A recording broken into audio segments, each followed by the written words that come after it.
할렐루야. 오늘 또 행복한 예배가 되시기를 주님의 이름으로 축복합니다.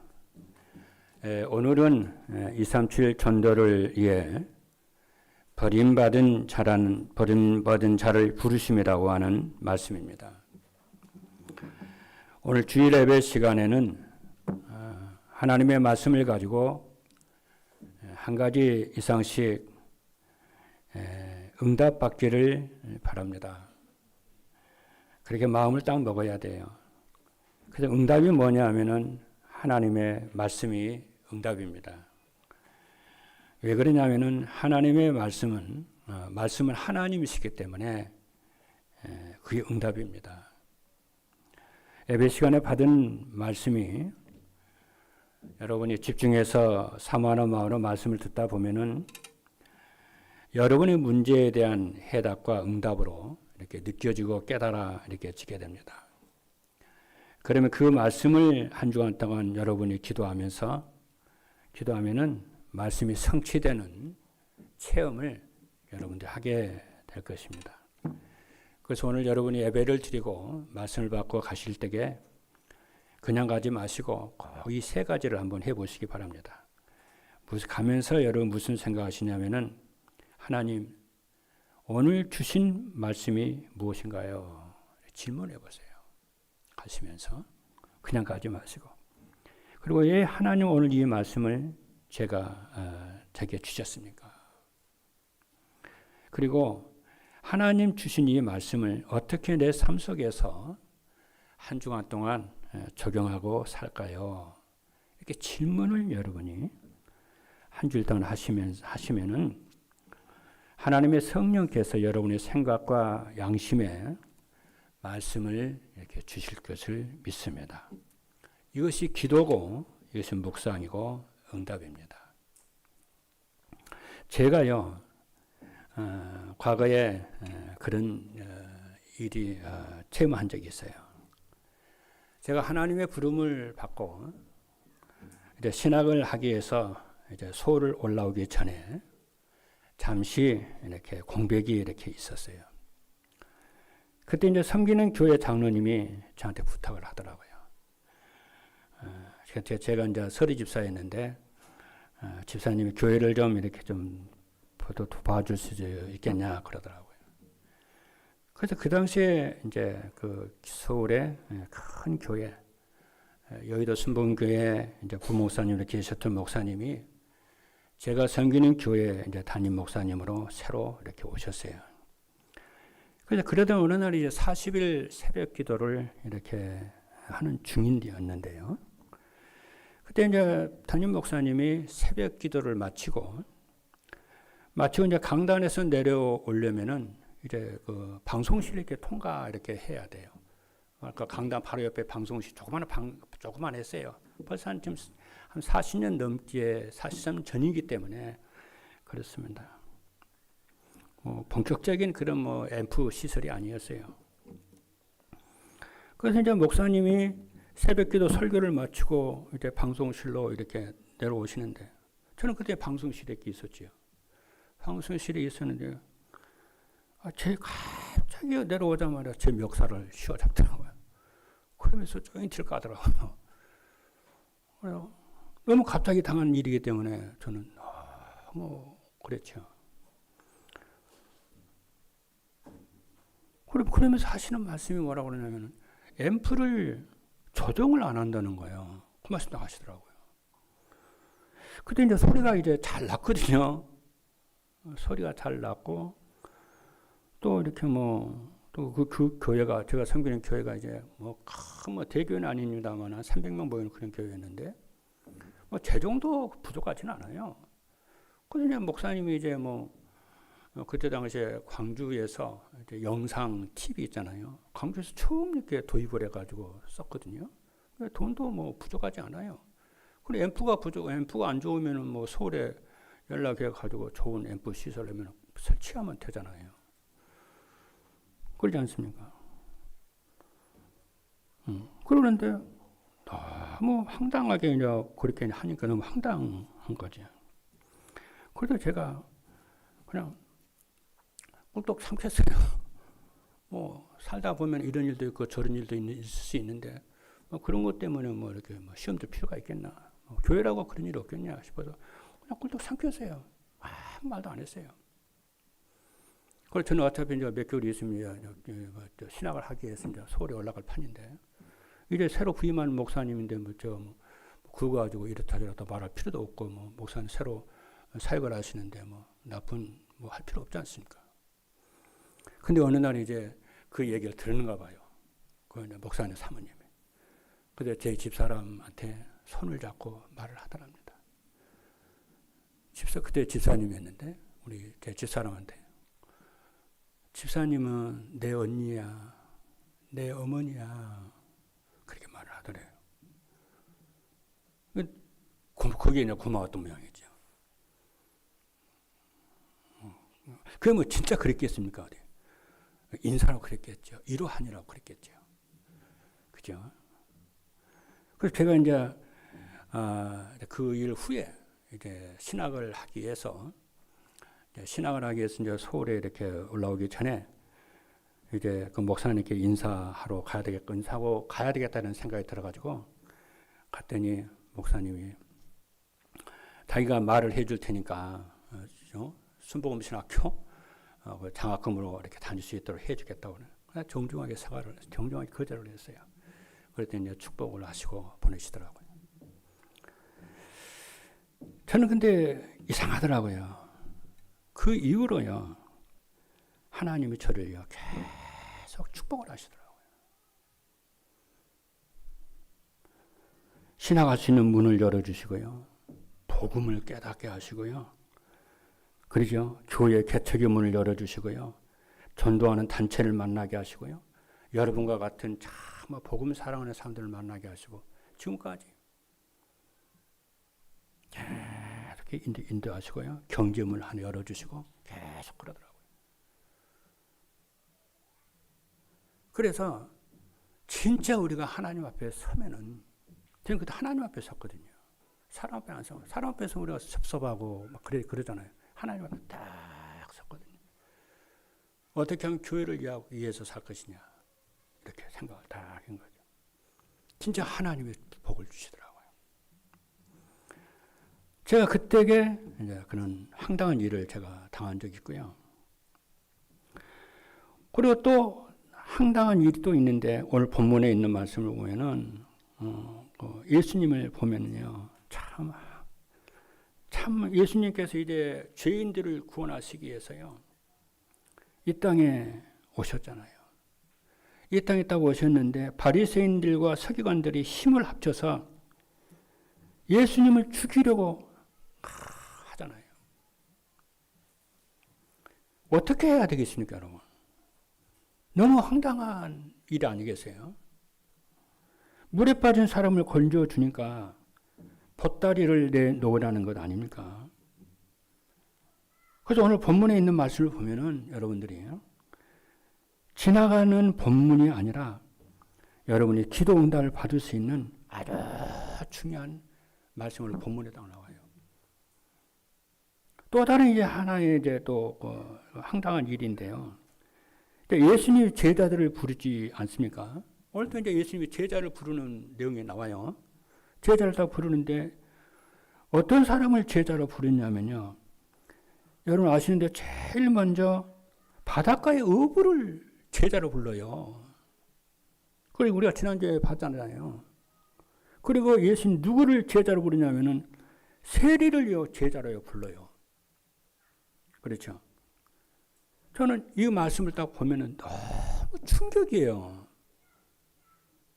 그렇지 않습니까?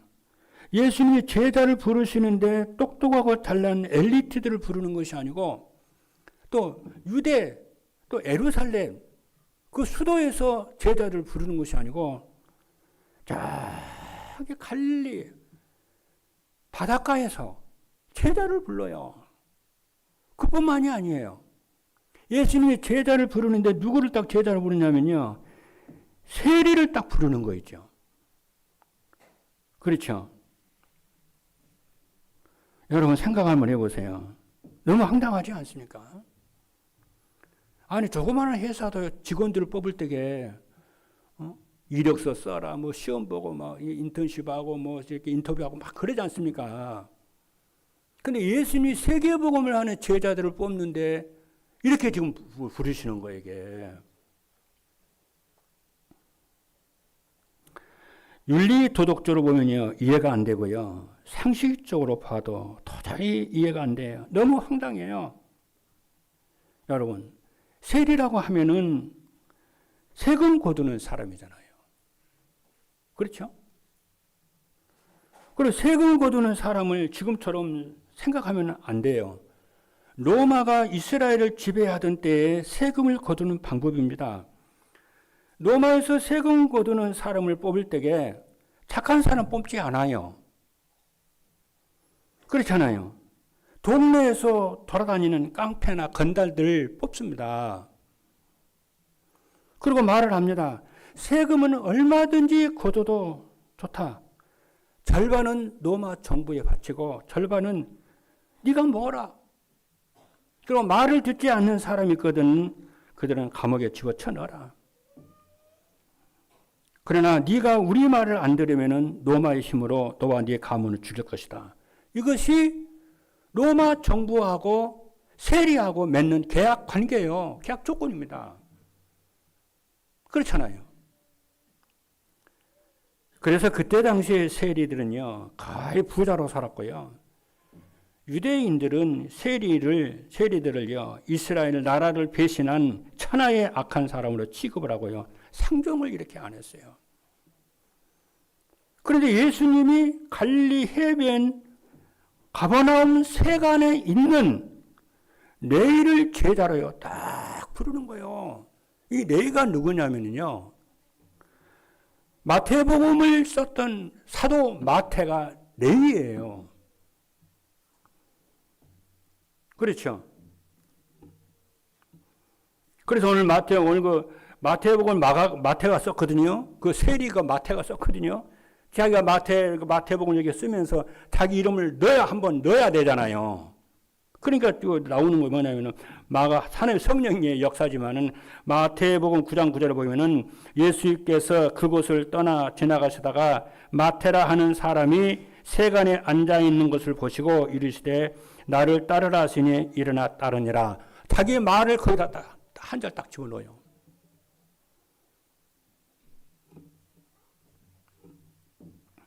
여러분, 이것이 무엇이냐면요, 이게 하나님의 방법입니다.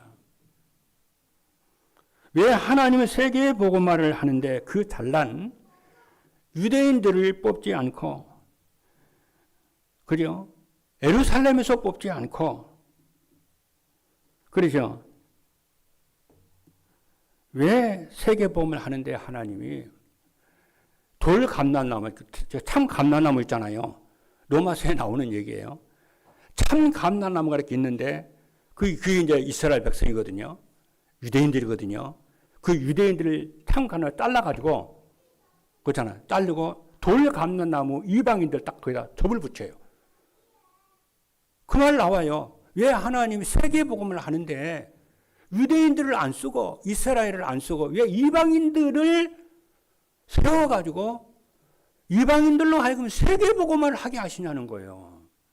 나중에 이제 유대인들이 구원을 받습니다. 주님의 재림하니 바로 직전에 민족적인 회개운동이 일어나가지고 유대인들이 이스라엘 사람 참 예수 믿게, 이게 하나님의 경륜이라고 그래요. 거기 바울이.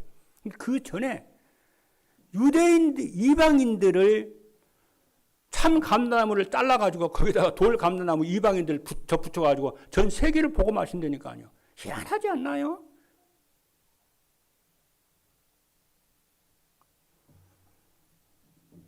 왜 하나님이 의인 욥을 믿음의 조상으로 삼지 않고 우상 숭배하는 아브라함을 믿음의 조상으로 세웠을까요? 학자들은 뭐라고 그러냐면은 아브라함과 욥은 동시대 사람이었다고 그래요. 그러면은 욥은 동방의 의인이었거든요. 그럼 욥을 그러면 당연히 믿음의 조상으로 서야 되는데 우상 숭배하는 저기 갈대아 우르에 있는 아브라함을 믿음의 조상으로 딱 세우는 거였죠. 그리고 그를 통해서 그리스도가 딱 오셔요. 이상하지 않나요? 황당하지 않나요? 인간의 이성으로 생각하면 황당합니다. 그리고 왜 하나님께서는 살인자 모세를 출애굽의 주역으로 썼을까요?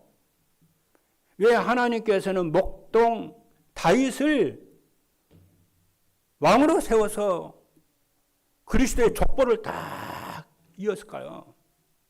그래서 마태복음 1장 1절에 아브람과 다윗의 자손 예수 그리스도의 세계라 왕족으로요. 왕의 그걸 세워가지고 그리스도의 그렇죠. 이거 조상으로 세웠을 거예요.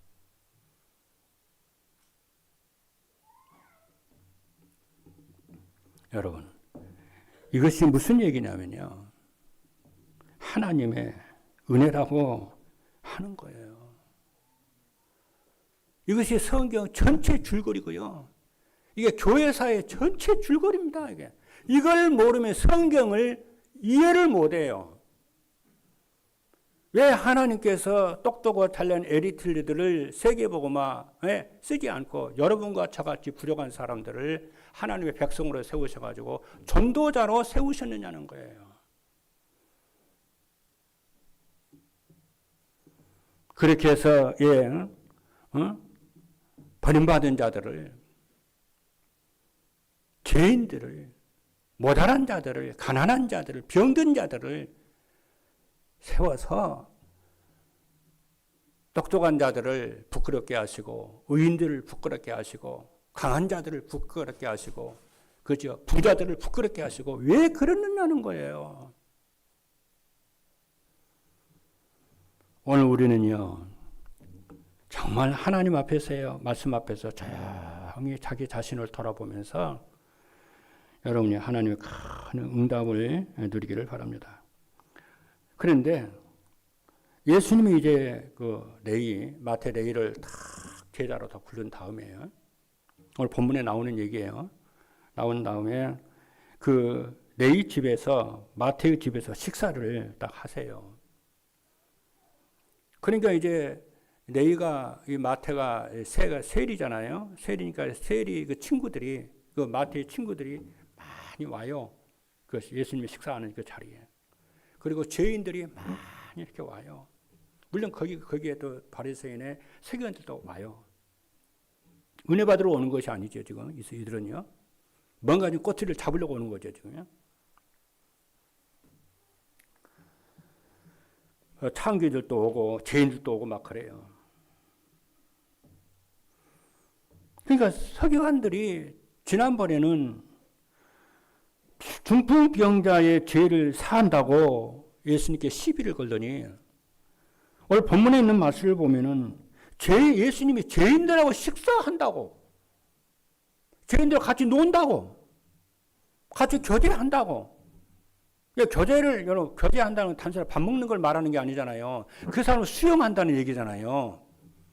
그러니까 예수님께서 그렇죠. 이스라엘 전체 사람들이 세리는 인간 취급으로도 안 하고 천하의 악질이라고 생각을 하고 이러는데 예수님이 딱 수용을 한다는 얘기잖아요. 같이 식사를 한다는 것은. 시비를 합니다. 왜 죄인들과 함께, 세리와 죄인들과 함께 네 선생님은 식사를 하시냐. 그러니까 이때 예수님께서 아주 중요한 말씀을 하세요. 뭐라고 말씀하시냐면은 5장 2절 17절의 말씀을 보니까 건강한 자에게는 의원이 쓸데없고 병든 자라야 의원이 쓸데있느니라. 나는 의인을 부르러 온 것이 아니고 죄인을 부르러 왔노라. 엄청난 말을요 예수님이 던집니다. 다시 말해 예수님은 영적 의사다 그 말이지요. 오늘 이 본문 말씀을 통해서 우리는 중요한 응답을 받아야겠습니다. 그래서 오늘 메시지 제목이 버림받은 자를 부르심 그랬습니다. 두 번째입니다. 여러분 기도 응답 우리는 구원받았기 때문에 하나님의 기도 응답을 우리가 받아야 되는데요. 기도 응답의 큰 맥을 여러분들이 붙잡기를 바랍니다. 첫째입니다. 시대마다 하나님께서 하시는 일의 방법이 있어요. 이스라엘 선지자들이, 지도자들이 우상 숭배에 빠졌을 때에 시골 길르앗에서 엘리야를요 다 부르십니다. 복음이 없어져가는 시대에 우리를 남은 자로 구루터기로요 딱 불러요. 믿으시기를 주님으로 축복합니다. 진짜 여러분들 소중하거든요. 하나님은 여러분처럼 소중한 사람이 없습니다. 괜히 하는 소리가 아니에요. 진짜예요. 이것을 깨달아야 그때부터 뭐가 오냐면 진짜 응답이 오기 시작해요. 이스라엘의 소외된 땅 아벨 무올라 지역에서 농사를 짓던 엘리사를 선지자로 딱 불러요. 지금도 미국이라고 하는 나라는 대단하지만은 한때 세계에서 선교사를 제일 많이 보낸 나라입니다. 그래서 미국의 대통령이 당선된 사람은요, 전부 뭐냐면 집사나 장로, 중직자가 대통령이었어요. 거의요. 예수 안 믿는 사람은 없어요. 그런데 복음이 희미해질 때마다 시카고에서요, 무식한 사람 무지를 전도자로 하나님이 딱 불러요. 그래서 무디를 통해서 전 세계를, 미국을 살리고 전 세계를 살립니다. 이게 하나님의 계획의 뜻이에요.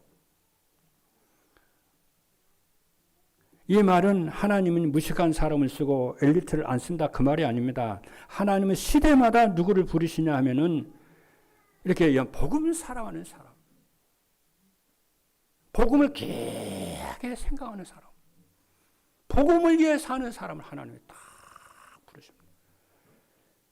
그래 하나님이 왜 그렇게 세리 마태를, 레이를 왜 부르냐는 거예요. 다른 사람들이 전부 세리라고 전부 다 버리는데, 인간 취급도 안 하는데. 그러니까 예수님께서는 그의 현실을 본 게 아니고, 마태의 그의 과거를 본 것이 아니고, 세리 레이의 과거를 본 것이 아니고, 미래에 그가 복음을 위해서 하나님의 나라를 이룰 그걸 본 거지요. 그 복음을 사랑하고 그리스도 사랑하는 것을 본 거예요.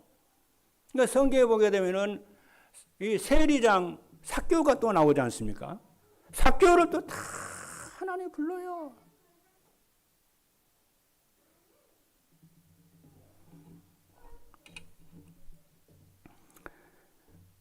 그러니까 하나님께서는 마가복음 2장 오늘 13절부터 17절 이전을 쭉 보게 되면은 예수님께서는요, 육신의 병든 자들을 불러가지고 다 치료하시잖아요. 중풍병자 치료하시지, 열병에 빠진 베드로의 장모를 치료하시지, 귀신 들린 자를 치료하시지. 그러는데 이 마태를 하나님이요, 레이를 딱 불러요. 그 말 무슨 말입니까? 이번에는 레이 마태는요, 어떤 사람이냐면요, 겉으로는 멀쩡한 것 같아도요, 마음에 상처가 많은 사람이에요. 왜? 그 세리 일을 하다, 사람들이 싫어하는, 이스라엘이 싫어하는 그 일을 하다 보니까 마음에 많은 상처가 있는 사람이에요. 그렇죠.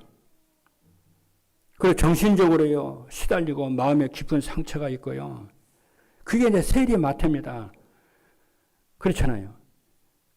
그리고 죄로 인해서 죄의식에 시달리는 이 마태. 그 마태를 겉으로 보면 그냥 안 돼요. 성경에 딱 이 마태를 불러가지고 그를요, 딱 치유하시죠. 왜요? 이 시대에는 이렇게 정신적으로, 마음적으로 이렇게 시달리는 사람이, 아픈 사람들이 너무너무 많다는 거예요.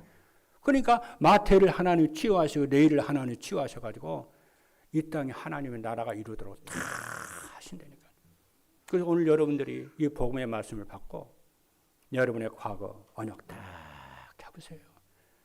여러분의 정신적인 마음의 상처, 이런 과거에 있는 것들 참 언약을 진짜 딱 잡으세요. 그래서 어떻게 하냐. 이게 이제 시대의 문제고, 시대의 이게 문제라니까. 마음에 병든 거예요. 그렇잖아요. 하나님은 우리로 하여금 뭐합니까? 정말 하나님이 복음으로 치유하셔서 시대를 살리고요. 사단에게 빼앗겼던, 사단에게 강도질했던 이 영혼들을 정말 치유하라고 하는 거예요. 우리가 알아야 됩니다.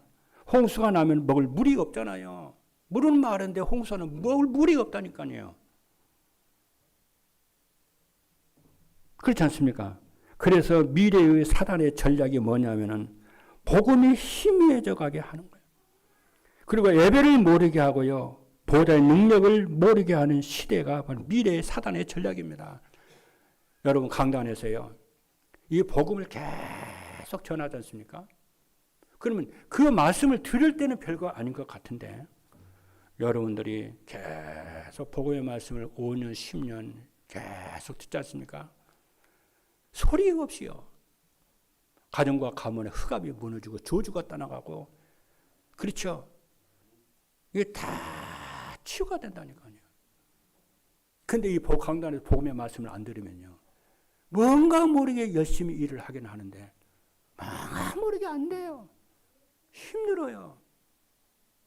복음만이 이 땅의 영적 문제를 치유하고 마음과 생각에 그것을 치유하고 그렇죠. 후대와 가문을 치료하게 되는 것인 줄로 믿기를 주님의 이름으로 축복합니다. 그래서 하나님이 이 시대에 복음 때문에 여러분이 부르셨다는 것을 확신하기를 주님으로 축복합니다. 인생 문제는 유일한 문제입니다. 하나님 떠난 문제입니다. 그래서 자꾸만 실패가 오는 것이고요. 하나님을 만나면은 실제로 모든 문제가 끝나는 줄로 믿습니다. 여러분 하나님 만나셨잖아요. 진짜 모든 문제 끝났다는 걸 확신하기를 바랍니다. 하나님 이 복음 때문에 사람을 살리기도 하시고 죽이기도 하시고 한 나라를 세우기도 하시고 한 나라를 망하기도 하시고 이게 전부 복음이 기준이요 축이에요. 그래서 하나님의 주권이 무엇을 통해서 이루어지냐면 예수 그리스도를 축으로 이루어지는 줄로 믿습니다. 그렇죠? 그래서 역사의 기준이 예수 그리스도시잖아요. 그래서 예수 그리스도가 오시기 전에 BC라고 그러고 예수 그리스도가 오신 이유를 AD라고 그러잖아요. 그 역사의 기준이 예수 그리스도예요. 여러분의 인생도 내 인생도 마찬가지입니다. 우리가 예수 그리스도를 만나기 전 인생과 예수 그리스도를 만난 이후의 인생이 달라요. 그래서 사도 바울이 사도행전을 보게 되면은 자기를 간증을 해요. 그렇잖아요. 자기를 간증을 할 때에 어디를 기준으로 딱 얘기하냐면요. 어떤 물질 같은 중심으로 말하는 게 아니에요. 잘 살고 못 살고 그 중심으로 하는 것이 아니고 예수 그리스도를 만나기 전에 자기가 어떻게 살았던 거 그거 얘기하고요. 예수 그리스도를 만나기 이후에 자기 인생이 어떻게 변화되고 가치관이 변하고 어떻게 변화돼 그걸 쫙 얘기해요. 그래서 우리가 간증을 한다. 우리가 내 인생을 포럼을 한다라 했을 때는 항상 예수 그리스도 기도를 복음을 기도로 그리스도를 기준으로 해서 인생을 다 얘기해요. 여러분 누구를 만났을 때 자기 자신을 소개를 하잖아요. 그렇잖아요. 육신적으로 하는 게 아니에요. 예수 그리스도 기준으로 딱. 내가 예수 그리스도를 복음을 깨닫기 전에 그렇지 않아? 그럼 복음을 받은 이후에 내 인생이 어떻게 바뀌고 운명이 어떻게 바뀌고 인생이 바뀌었는지 그거 얘기를 하는 거예요. 왜냐? 예수 그리스도가 내 인생의 기준이고 역사의 기준이기 때문에 그래요.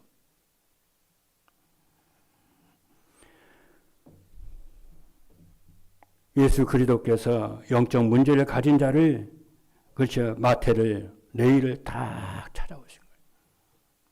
찾아오셔서 제자 나를 따르라. 그러니까요. 여기서 마태가요. 즉시 따르잖아요. 그렇잖아요. 뭐 곧바로 즉시 딱 순종해요. 하나님의 부르심에 대한 반응이죠. 지난번에도 보니까 여기 베드로와 안드레도 보니까 즉시 딱 요한과 야고보도 즉시 칼빈이 그래 제네바에 목사로 딱 이렇게 불렀을 때에 기도하면서 하나님 뜻인 걸 알고 뭐라고 그러냐. 하나님 제가 즉시 순종하겠습니다. 내 심장을 하나님께 드리겠습니다.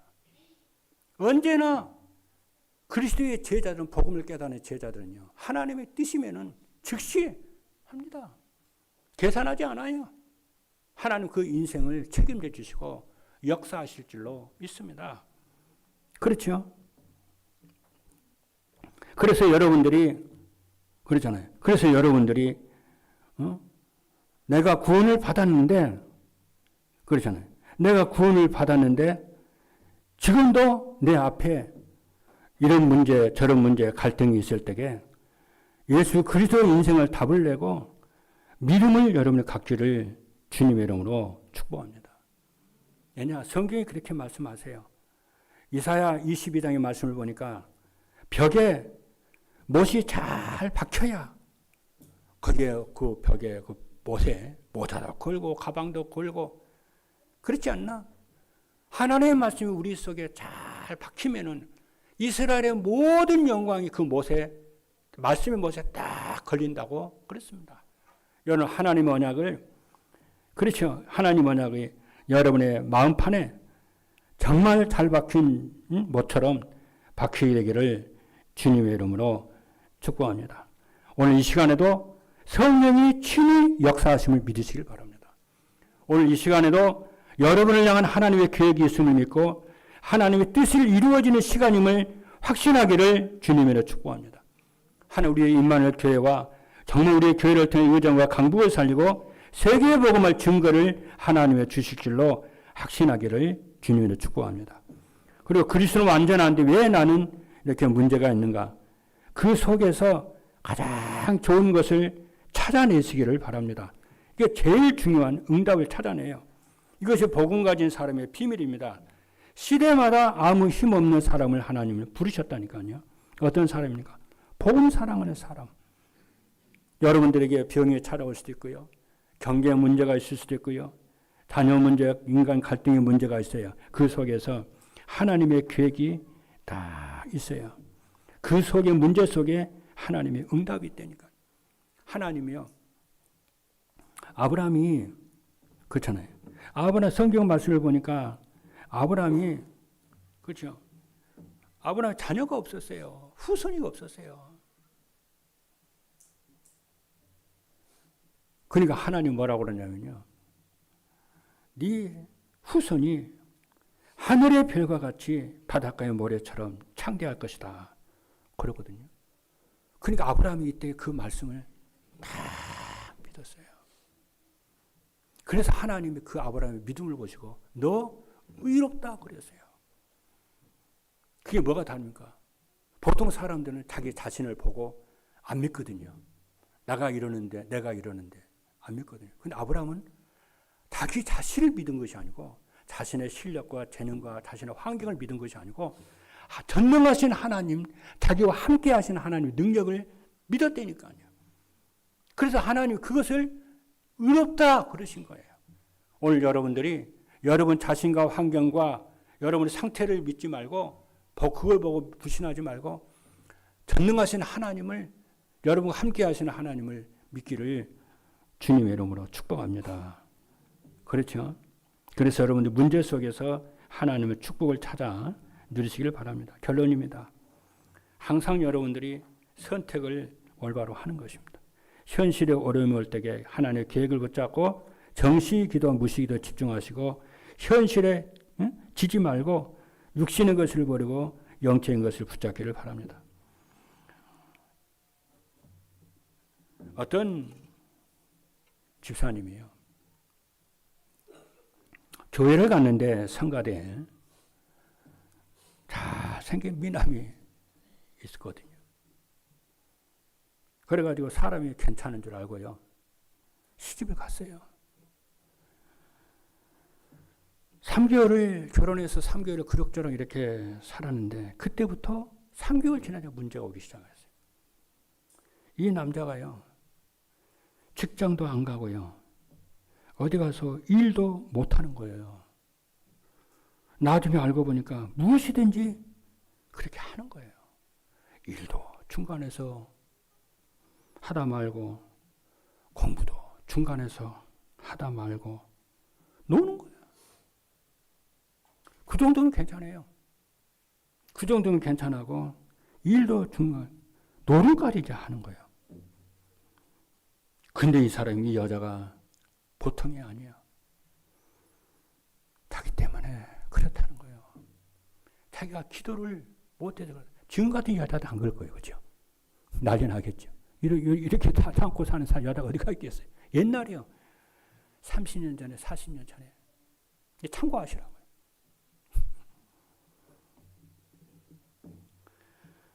그러다가 이 사람이요.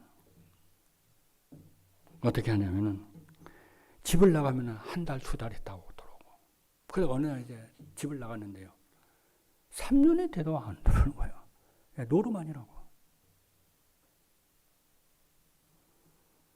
그래서 당신 동네 사람들이 왜 당신 남편은 어디 갔냐 그러면 우리 집보다도 편한데 찾아가는 것 같다고. 그러는 거예요. 내가 기도를 많이 해야 되는데 기도를 안 해서 그런 것 같다고. 3년 만에 왔거든요. 3년 만에 왔는데요. 놀라지 마세요. 진짜 사람이 변화가 되었다 와서. 그러니까 사람들이 또 사기치는 줄 알고 그러더니. 근데 이 남자가 하는 말이에요. 자기가 전국과 세계를 돌아다녀 봤더니만은 당신 같은 여자가 없다는 거예요. 진짜 잘하는 거예요. 진짜 신앙사도 제대로 하고요. 그렇죠? 전도도 제대로 하고요. 일도 제대로 하고요. 그러는 거예요. 왜 이 얘기합니까? 그리스도는 안전합니다. 그리고 또 하나 더 얘기할게요. 어떤 유명한 목사님 얘기인데요. 결혼을 딱 했거든요. 결혼을 딱 했는데 사모님이 우상 숭배하는 가문에 저 자란 사모님이에요. 그러니까 영적 문제가 많잖아요. 그러니까 목회에 도움을 못 주는 거예요. 근데 이 목사님이 참 판단을, 선택을 잘했죠. 진짜 거기에 하나님의 계획이 있을 것이다 생각을 하고 진짜 기도를 오직을 했어요. 막 기도를 오직을 했는데요. 여러분, 한국에서요, 최고 가는 목사님이 됐어요. 여러분 아시잖아요. 예원교회 정은주 목사님 아시잖아요. 정은주 목사님 아들을 딱 낳았거든요. 아들 딱 낳았는데 말을 할 때가 됐는데 말을 못 하거든요. 딱 보니까요. 병원에 딱 데려가니 농아예요. 아들이요. 그래서 이 목사님이 주야로 계속 기도해요. 그 영화 같은 데, 텔레비전 같은 데 농아 이렇게 그 프로그램 있잖아요. 보면 눈물을 줄줄줄 흘러요. 그렇게 계속 기도하니 하나님이 증거를 주는 거예요. 조인규 목사 또 하나 들어볼까요? 조인규 목사님이 청년 때요. 폐병에 걸려가지고 아주 옛날이잖아요. 폐병 걸려가지고 주야로 기도를 하는 거예요.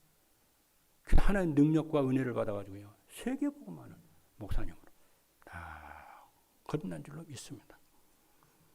여러분, 지금 앞에 있는 시대마다 멸망 직전에 있을 때에 하나님은 연약한 자를 부르셔서 복음운동을 하게 하시고 하나님이 그렇죠. 연약한 자를 부르셔서 전도운동을 하게 하신 줄로 믿습니다. 마지막입니다. 평생을 여러분이 질문하시기를 바랍니다. 문제와 상황에서 하나님의 뜻이 무엇인가 질문하세요. 하나님의 뜻이 무엇인가, 그리고 사단의 목적이 무엇인가 질문해요. 그리고 유일한 해답은 그리스도이십니다. 그래서 여러분들이 이 예배를 진짜 여러분이 승리하시고, 예배의 승리는 인생 성공입니다. 그래서 예배 승리하시고 메시지를 여러분이 매일 듣는 축복 있기를 바랍니다. 오늘 말씀은 버림받은 자를 부르십니다. 그렇죠? 그래서 삶을 돌아보면 황당해요. 참 응답은 세상 속에 있지 않습니다. 반대편인 그리스도 속에 있는 줄로 믿습니다. 그리스도는 지혜와 지식의 모든 부하가 그 안에 숨겨져 있습니다.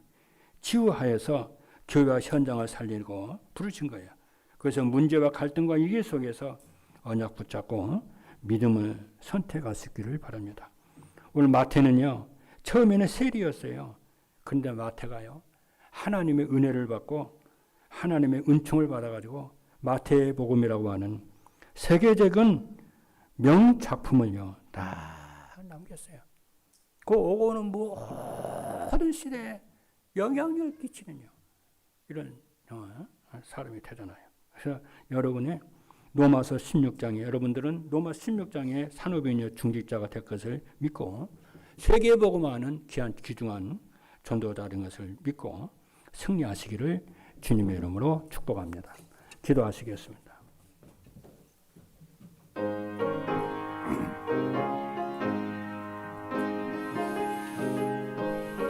살아계신 하나님 감사합니다. 오늘 정말 하나님께서는 버림받은 자를 통해서 하나님 시대를 살리는 복음 전하는 전도자로 세우신 것을 봅니다. 정말 하나님의 참된 은혜를 깨닫고 누리는 참으로 복된 최고의 응답의 시간이 되도록 하나님이 모든 주의 백성들에게 은혜를 베풀어 주옵소서. 살아계신 예수 그리스도 이름으로 축복하고 기도하옵나이다. 아멘.